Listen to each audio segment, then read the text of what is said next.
विक्रम बेताल की 17वीं कहानी। अधिक साहसी कौन। इस बार भी राजा विक्रमादित्य ने बड़े से पेड़ पर लटके बेताल को उतारा और उसे लेकर आगे बढ़ने लगे। खुद को बचाने के लिए बेताल ने फिर से राजा को एक कहानी सुनाई। बेताल कहता है, एक बार की बात है, कनकपुर नाम का एक शहर था, जिसके राजा का नाम यशोधन था। वो राजा अपनी प्रजा का खूब ख्याल रखता था। उसी शहर में एक सेठ भी था, जिसकी बेटी का नाम उन्मादिनी था।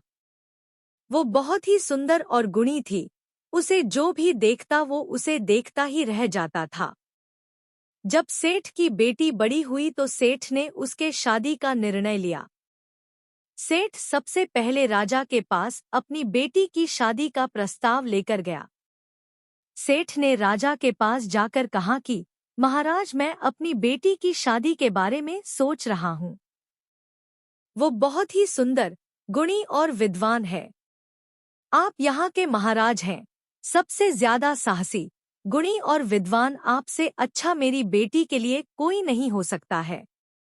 ऐसे में सबसे पहले मैं आपको निवेदन करना चाहता था, आप मेरी बेटी को पत्नी के रूप में अपनाएं, और अगर आपको मंजूर नहीं तो आप अस्वीकार कर दें। सेठ की बता सुनकर राजा उनकी बेटी को देखने और उनके लक्षणों को परखने के लिए ब्राह्मणों को भेजा। राजा की बात मानकर ब्राह्मण वहां उन्मादिनी को देखने गए। ब्राह्मण उन्मादिनी को देखकर काफी खुश हुए, लेकिन दूसरे ही पल उन्हें इस बात की चिंता भी हुई कि अगर राजा ने इतनी खूबसूरत लड़की से शादी की तो वो पूरा दिन उन्हें देखते ही रहेंगे और प्रजा पर ध्यान नहीं दे पाएंगे।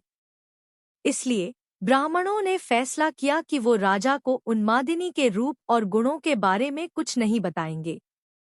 सारे ब्राह्मण राजा के पास पहुंचे और बोले कि राजा, वो लड़की अच्छी नहीं है, इसलिए आप उनसे शादी न करें। ब्राह्मणों की बात सुनकर राजा को लगा कि वो लोग सच बोल रहे हैं।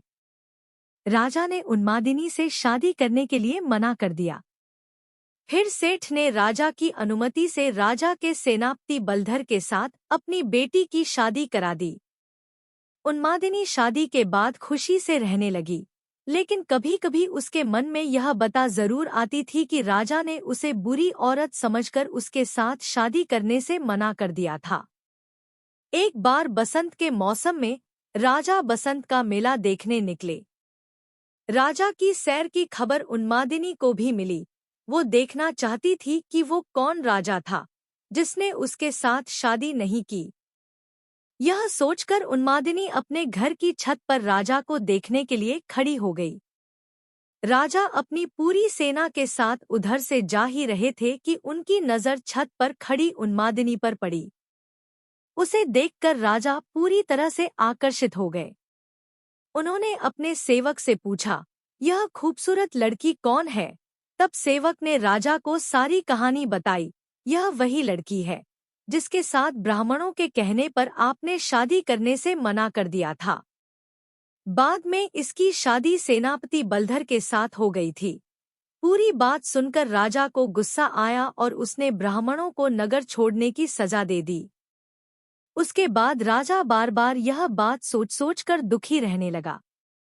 उसे बार बार शर्म भी आ रही थी कि वो एक ऐसी लड़की के बारे में सोच रहा था जो पहले से ही शादीशुदा है। राजा के हावभाव से आसपास के लोग उनकी मन की बात समझने लगे। राजा के मंत्री और चाहने वालों ने राजा से कहा, राजा, इसमें दुखी होने वाली क्या बात है? सेनापति तो आपके लिए ही काम करता है, तो आप उनसे बात कर उसकी पत्नी को अपना लें। राजा ने लेकिन मंत्रियों की बात नहीं मानी। राजा का सेनापति बलधर, जिससे उन्मादिनी की शादी हुई थी, वो राजा का भक्त था।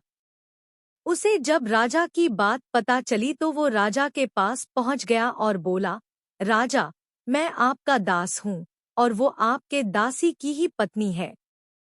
मैं खुद उसे आपको भेंट देता हूँ। आप उसे अपना लें या फिर मैं उसे मंदिर में छोड़ देता हूँ।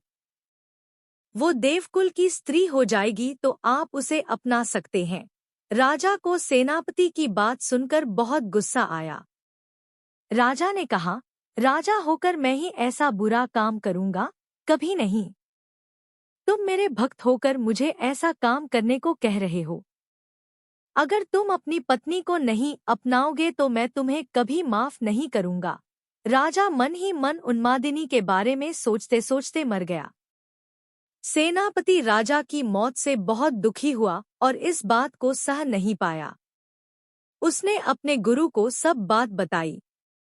उसके गुरु ने कहा, सेनापति का धर्म होता है कि वो राजा के लिए अपनी जान दे दे। यह बात सुनकर सेनापति ने राजा के लिए बनाई गई चिता में कूदकर अपनी जान दे दी। जब यह बात सेनापति की पत्नी उन्मादिनी को पता चली तो उसने भी अपने पति के लिए अपने प्राण त्याग दिए। इतना बताने के बाद बेताल ने राजा विक्रमादित्य से सवाल पूछा, बताओ राजन, राजा और सेनापति में सबसे ज्यादा हिम्मत वाला कौन था? विक्रमादित्य बोला, राजा सबसे अधिक साहसी था, क्योंकि उसने राजधर्म निभाया। उसने सेनापति के कहने पर भी उन्मादिनी को नहीं अपनाया और खुद मर जाना सही समझा। सेनापति एक अच्छा सेवक था। अपने राजा के लिए उसने अपनी जान दे दी। इसमें कोई चौंकाने वाली बात नहीं थी। असली हिम्मत वाला तो राजा था, जिसने अपने धर्म और काम को अनदेखा नहीं किया। विक्रमादित्य का जवाब सुनकर बेताल खुश हुआ और हर बार की तरह पेड़ पर जाकर लटक गया। कहानी से सीख।